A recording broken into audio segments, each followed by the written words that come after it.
I don't have regrets. The killer who dumped her head in a river. The killer's voice calm. I don't have any regrets. Because life is reciprocal. That's what I thought. If you must be with someone, you have to be reciprocal with that person. You have to understand what that person is going through. So that was why I didn't have any regrets. In the history of crime, some confessions are wrung from a soul heavy with guilt. Others are forced out under the bright, hot light of an interrogation.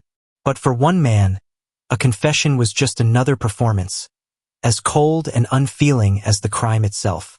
This is the story of a gospel singer who claimed he was motivated by jealousy, and a young woman whose life was stolen by an obsessive rage that wore the mask of love. It's a case that forces us to look past the act of murder and into the chilling logic of a killer who had written his own twisted rulebook, convinced his brutality. The discovery on a Sunday in January 2025, churchgoers near Oroso, a town on the border of Nigeria's capital, Abuja, noticed a man acting strangely by a river. He was carrying a black plastic bag, his movements furtive and suspicious. As they watched, he tossed the bag into the water. When the church members confronted him and pulled the bag from the river, they made a discovery so horrific it would send a tremor of shock across the country. Inside was the freshly severed head of a young woman. The man was Timileyin Ajayi. The crowd held him until the police arrived. The investigation quickly led them back to Ajayi's home in the Papalana area of Nasarawa State, where an even more gruesome scene was waiting. Inside, they discovered the dismembered remains of the same woman, her body parts methodically cut and placed into separate bags. The savage, clinical nature of the crime was undeniable. The victim was identified as 24-year-old Salome Adaidu.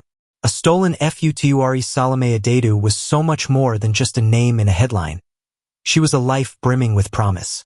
A recent graduate of Kogi State University, she was serving her mandatory National Youth Service Corps (NYSC) year at Nikon Insurance in Abuja.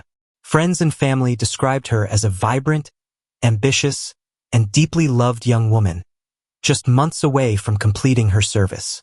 Her family was already navigating a sea of grief, still mourning the death of her father just months earlier. The last time her family saw her was on a Saturday evening when she left to visit a friend. The next call they received was from someone claiming Salome had been in a critical accident. But when her older sister rushed to the location, she wasn't met with an accident scene. She was met with the unimaginable horror of identifying her sister's dismembered body. The family's grief was compounded by confusion. The man responsible, Timileyin Ajayi, was a complete stranger to them, the killer and the obsession. So, who was Timileyin Ajayi? Publicly, he was a man of stunning contradictions.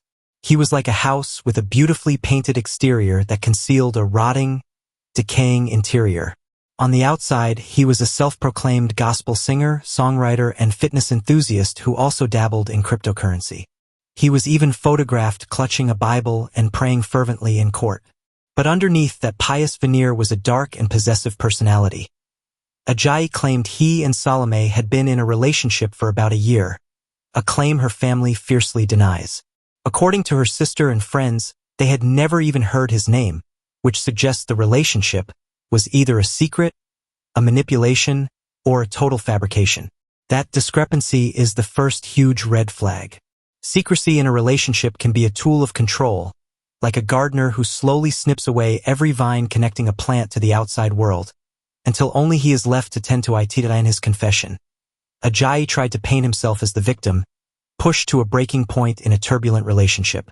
This is a classic tactic used by abusers to deflect responsibility, like a driver causing a crash and then blaming the road. But the evidence suggests something far more sinister than a relationship gone wrong. It points to a one-sided obsessio, a confession without remorse. When police paraded a frail-looking Ajayi before the media, he readily confessed. His words, however, held no remorse, only a chilling and twisted justification for his actions. He told reporters he killed Salome because he found chats with other men on her phone. He stated, "I killed her because we don't have each other all the time. It's not something I planned. It happened on that day and it happened. She was cheating." He then described the moments leading up to the murder. He said he confronted her, and after she apologized, He told her to go to the bathroom. What he said next reveals a terrifying switch. Immediately, those things started, and I couldn't take it lightly.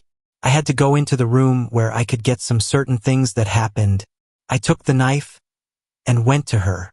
His explanation for his lack of regret is perhaps the most disturbing part. I don't have any regrets because life is reciprocal, he explained. He was using the word reciprocal not as a term for mutual respect, but as a weapon. He had twisted its meaning, like bending a key until it breaks inside the very lock it was meant to open. He argued that they were compatible, a word that just hangs in the air, utterly disconnected from the violent reality of what he did. The psychology of Zonteruel. Was this truly a crime of passion, a spontaneous act fueled by jealousy? Or was it the grim finale of obsession and a desperate need for control? Let's break down the psychological patterns. First, there's the clear obsession and possessiveness. Ajayi's fixation on Salome's phone was like a warden constantly watching a prisoner through a security camera. He didn't see her as a person but as a possession, like a collector who would rather shatter a priceless artifact than imagine it in someone else's hands. Second, the escalation from jealousy to extreme violence. For many abusers, jealousy isn't an expression of love. It's a symptom of deep-seated insecurity. It's a small, flickering flame of insecurity that, when threatened by rejection, erupts into a raging inferno of violence. When Ajayi's sense of control was threatened, his response wasn't heartbreak. It was homicide. Finally, and most glaringly, there is the complete lack of empathy. His statements aren't those of a man horrified by his own actions. They are the calculated rationalizations of someone whose moral compass is broken, pointing south while he insists it's pointing north. He saw Salome's life not as a shared journey, but as a transaction. In his mind, his attention was a payment, and her perceived disloyalty was a breach of contract, for which he brutally exacted his own refund.